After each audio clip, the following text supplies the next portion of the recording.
Hello, my name is Colin Graff. I'm the sixth generation to live and work on our family's farm and ranch. Despite the multiple duties of working on a farm, ranch, and operating a corn maze, I also restore antique tractors.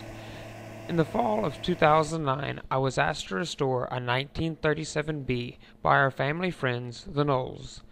As you may notice, this tractor received a paint job in the 1980s to suit it for a parade that they were taking it to. The mechanical workings, however, were a different story. They showed excessive wear and use.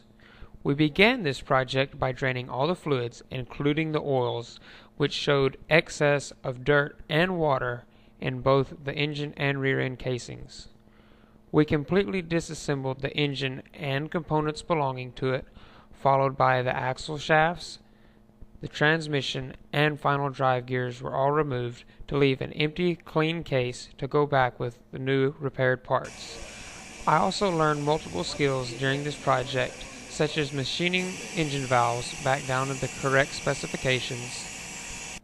I learned how to properly set a lathe,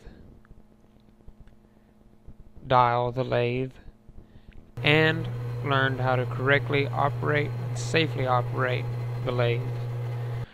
We used 3 different types of welding in this project, such as TIG welding, MIG welding, and stick welding, whichever was best suited for the project.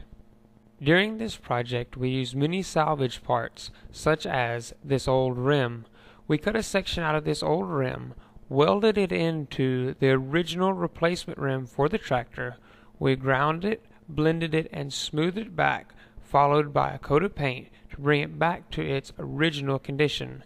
We soda blasted this tractor instead of sandblasting, for soda is less corrosive on the metal. We made our own gaskets during this project to save money. We also used Chevron Delo oil and grease products in this restoration.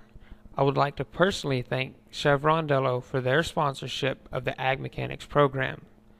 Following the completion of this restoration, we started the tractor, ran it, and made sure that it was in complete operating condition before we took it back out to the field to make sure that it would uphold to the duties that it once had for more than 50 years on the Knowles family farm. And last but not least, we took it back out to the barn where it rested for more than 20 years before its first restoration. I would like to thank all those that helped me in the completion of this project. In loving memory of Emmett Adolph Knoll, 1925 to 2009.